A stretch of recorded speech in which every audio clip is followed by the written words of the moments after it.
Apple va présenter quelque chose, un nouveau produit très bientôt. D'ailleurs, d'après certains dires, ils vont présenter les AirTags et l'iPad Pro 2021. C'est assez drôle parce que j'ai fait une vidéo sur l'iPad Pro il y a pas longtemps. Avant que la vidéo commence, j'ai vu qu'une grande majorité qui regardent ces vidéos ne sont pas abonnés à ma chaîne. Donc si mon contenu vous plaît, abonnez-vous, ça me ferait extrêmement plaisir. Et moi je dis go faire changer ce chiffre. On a très souvent l'habitude qu'Apple prépare et présente des choses en mars.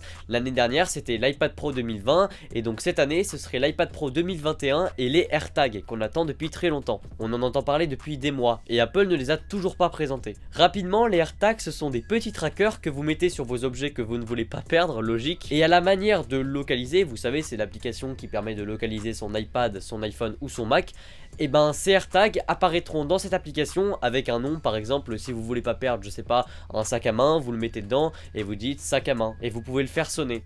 Ce genre de produit existe déjà chez d'autres marques et si Apple le sort, ce serait pour évidemment apporter une nouveauté ou du moins l'intégrer dans leur écosystème. Je pourrais dire à Siri retrouve mon sac à main. Enfin je sais pas pourquoi j'ai pris cet exemple, j'en ai pas, mais vous comprenez l'idée. Et donc la nouveauté qu'on parle depuis longtemps, c'est que ces AirTags pourraient avoir une fonction de réalité augmentée. Ce serait pas forcément les AirTags mais plutôt l'iPhone. Ça vous permettrait donc de retrouver votre produit en réalité augmentée. Et il y aurait donc en réalité augmentée un petit ballon, enfin dans l'animation que j'ai vue ce serait un petit ballon et vous avez juste à vous approcher et petit à petit vous voyez genre il est à 2 mètres, 1 mètre et vous retrouvez en fait votre produit. Ce serait un produit super et combien de fois je perds mon iPad et je le fais sonner grâce à mon iPhone. Oui je vous assure c'est vraiment possible de perdre son iPad. Un iPad Pro pourrait être présenté. Actuellement on en a deux, celui de 2018 qui est encore très bon, j'en ai même fait une vidéo, et donc le 2020 qui a apporté le scanner LiDAR qui sont maintenant disponibles sur les iPhone 12 Pro et une caméra ultra grand angle. Cet iPad pourrait être équipé de la puce A14X.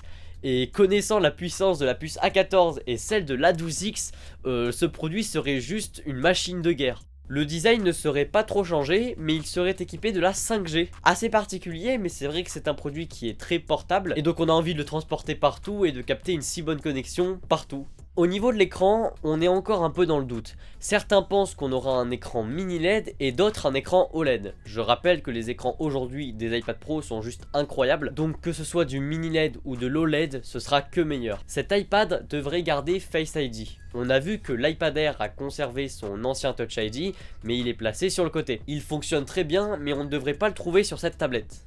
Après c'est vrai que l'iPad Air ressemble de plus en plus à l'iPad Pro et il commence même à être plus intéressant. Donc si Apple met Touch ID sur l'iPad Pro, bah déjà ça fait régresser en technologie mais ça les rapproche encore plus. Il faut quand même bien séparer les gammes et donc c'est assez normal de retrouver Face ID sur l'iPad Pro 2021. Au niveau de la RAM, il devrait rester à 6 Go de RAM. J'ai vu des rumeurs qui disent à 8, mais ça m'étonnerait grandement. L'iPad Pro est déjà extrêmement fluide et les 6 Go de RAM suffisent, sachant qu'il n'y a pas beaucoup d'applications qui demandent plus que 6 Go de RAM. Donc rajouter 8 Go, pourquoi faire ? D'ailleurs, si vous vous moquez du fait qu'ils aient que 6 Go de RAM, comprenez que la RAM fonctionne différemment d'un système à un autre. Elle est gérée totalement différemment, et 6 Go de RAM sur un système peut être suffisant, mais pas sur l'autre. Et vice versa. Ça veut dire que 8 Go de RAM est démesuré niveau puissance sur un iPad, mais peu utile vu le peu d'applications qui en profiteraient réellement. Et donc voilà, j'espère que cette vidéo vous a plu. Si c'est le cas, vous pouvez me le dire en commentaire, vous abonner à ma chaîne YouTube, partager la vidéo, et moi je vous dis à la prochaine pour une nouvelle vidéo. Allez, salut!